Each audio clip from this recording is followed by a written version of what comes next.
Hej, cześć, tu Mateusz z MatMax. Ja witam Was ciepło i zapraszam na czytanie poświęcone nowemu roku chińskiemu i tradycyjnie zobaczę dla Was ogólną energię, co ma szansę przyjść i odejść do przeszłości w tym roku.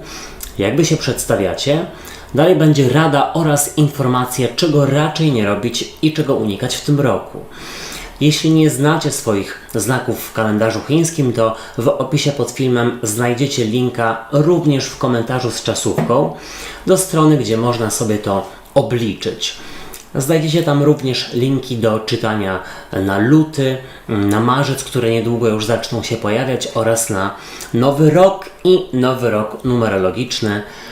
Pamiętajcie jednak, że te czytania są bardzo ogólne i tutaj nie będzie wszystko z Wami rezonować, więc bierzcie do siebie tylko i wyłącznie to, co Wam odpowiada, a całą resztą w ogóle się nie przejmujcie.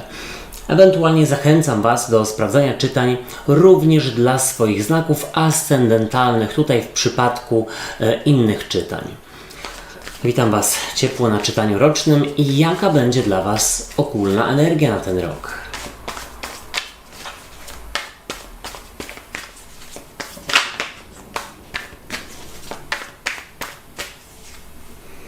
Karta ósemki monet, związana z pracowitością, z rozwojem. Co do Was przychodzi, co się pojawia?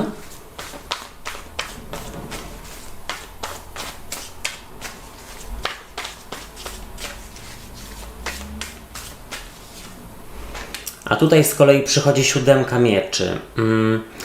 Być może zaprzestaniecie odkładać pewnych rzeczy na później i zdacie sobie sprawę, że to jest tak naprawdę ten moment, w którym wreszcie trzeba coś wykonać, zrobić, nauczyć się, może zostawić. Co odchodzi do przeszłości?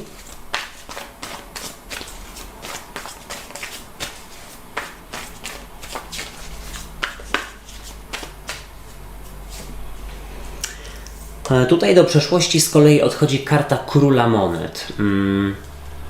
Szczury, jak Wy się przedstawiacie w tym roku?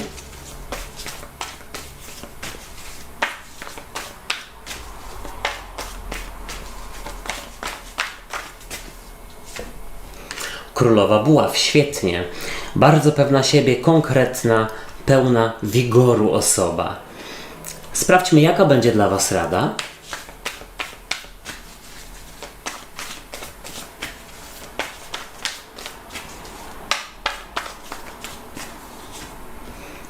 Tutaj jest dziewiątka kielichów, czyli robić sobie dobrze, dbać o siebie.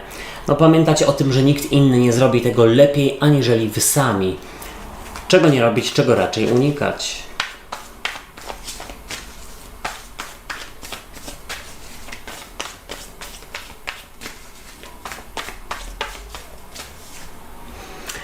Tutaj jest siódemka kielichów i dziewiątka mieczy z przełożenia. To ciekawe, dlatego że pojawiły się i monety, i kielichy, i miecze, i to nawet całkiem dużo. I zacznę od tego, że z przełożenia macie tutaj kartę dziewiątki mieczy i mi się wydaje, że ona może dotykać poprzedniego roku, ostatnich miesięcy czy tygodni, dlatego że zupełnie nie pasuje do całości rozkładu i wydaje mi się, że podpięliśmy się pod energię z wcześniej i ta karta niewątpliwie mogłaby mówić o zamartwianiu się, takiej tendencji do szukania dziury w całym, do stresu, być może nawet jakichś problemów, takich związanych z poczuciem własnej wartości, być może z lekką depresją albo w ogóle z depresją. I mi się wydaje, że jeśli rzeczywiście tego typu sytuacje działy się na przestrzeni ostatniego roku, to tutaj wydaje mi się, że albo nad tym zaczynacie pracować, albo właściwie już jest to gdzieś pokonane. Tutaj też bym zasugerował, że mogłoby chodzić o autosabotaż i krytykowanie siebie. Ale zobaczcie, w ogólnej energii jest ósemka monet i to karta pracy, rozwoju, starania się i wkładania w coś bardzo dużo zaangażowania, ale nie z takim poczuciem ciężkości, a raczej z poczuciem właśnie przyjemności i wzrostu. I mi się wydaje, że to będzie bardzo pracowity rok dla Was, również jeśli chodzi o wykaraskanie się z tego autosabotażu, prokrastynacji. Być może pracujecie nad swoimi emocjami. Czujecie, że to jest ostateczny czas na to, aby wybrać się na terapię, a może do coacha, czy cokolwiek Wam się tam wymyśli. I teraz zobaczcie, przychodzi do Was 7 mieczy i ta karta jest jak najbardziej kartą złodzieja lub oszusta, ale spokojnie, wydaje mi się, że tak naprawdę zaprzestajecie uciekać od pewnych problemów, przestajecie odkładać je na później. Ewentualnie jest jeszcze jedna rzecz. Jeśli w Waszym życiu jest osoba, która rzeczywiście sprawia, że czujecie się oszukiwani, może niestabilni życiowo tak naprawdę. Jeśli jest tutaj ktoś, kto nie daje Wam rzeczywiście poczucia stabilizacji i tak naprawdę takiego poczucia, że jest po prostu bezpiecznie i że wiecie, na czym stoicie, to wydaje mi się, że od takich osób może być w tym roku odejście. Tylko i wyłącznie dlatego, żeby Wam było lepiej. Zobaczcie, do przeszłości odchodzi król monet i to może być tutaj w negatywie osoba, która uważa siebie za autorytet w jakiejś dziedzinie i lubi tutaj rządzić oraz przewodzić, ale wydaje mi się, że wcale tak naprawdę tym autorytetem nie jest. Ewentualnie tutaj powiedziałbym, że pewne schematy, którymi do tej pory się kierowaliście w życiu, zostaną przełamane, tutaj zostaną przepracowane i dosłownie pomoże Wam to ruszyć do przodu i budować swoją nową stabilizację życiową, co jest, myślę, że bardzo ważne, zwłaszcza dla osób, które rzeczywiście miały tutaj problemy związane na przykład z depresją, z krytykowaniem siebie, z unikaniem. I teraz zobaczcie, Wy przedstawiacie się jako królowa buław albo król buław, możecie odwracać sobie tę energię. W każdym razie jest to osoba bardzo taka dynamiczna, odważna, pewna siebie, pełna wigoru i motywacji, która niewątpliwie może mieć powiązana z trygonem ognia. Być może Wasz znak słoneczny to baran, lew lub strzelec, dajcie znać. Ewentualnie tutaj wydaje mi się, że ten ogień i pasja może być związany z wiarą w to, że zasługujecie na coś więcej, aniżeli relacja z kimś, kto nie daje Wam właśnie tej stabilizacji i daje Wam więcej powodów do smutku, aniżeli radości. Momento.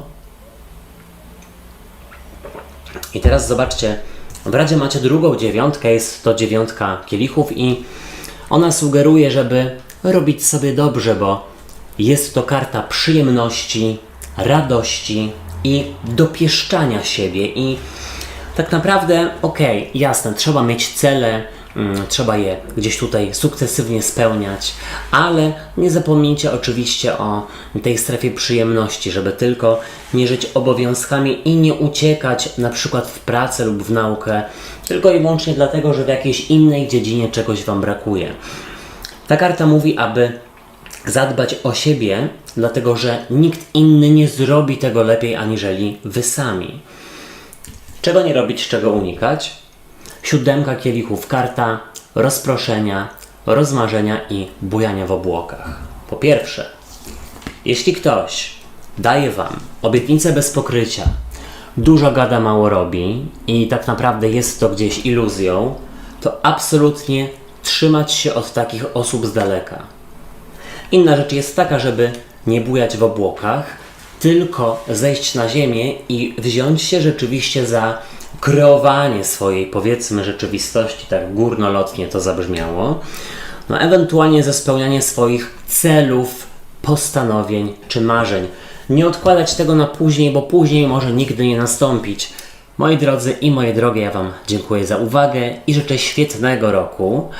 Sprawdzajcie czytania na luty, na marzec też zaraz się zaczną pojawiać, na nowy rok numerologiczny oraz na nowy rok, jeśli chodzi o takie nasze tradycyjne znaki zodiaku. Tutaj wszystko będzie podlinkowane w opisie pod filmem również. Subskrybujcie kanał i zostawiajcie po sobie ślad w postaci komentarzy i kciuków w górze, bo to pomoże mi w rozwoju go. Trzymajcie się. Do usłyszenia, do zobaczenia. Hej, cześć i pa pa.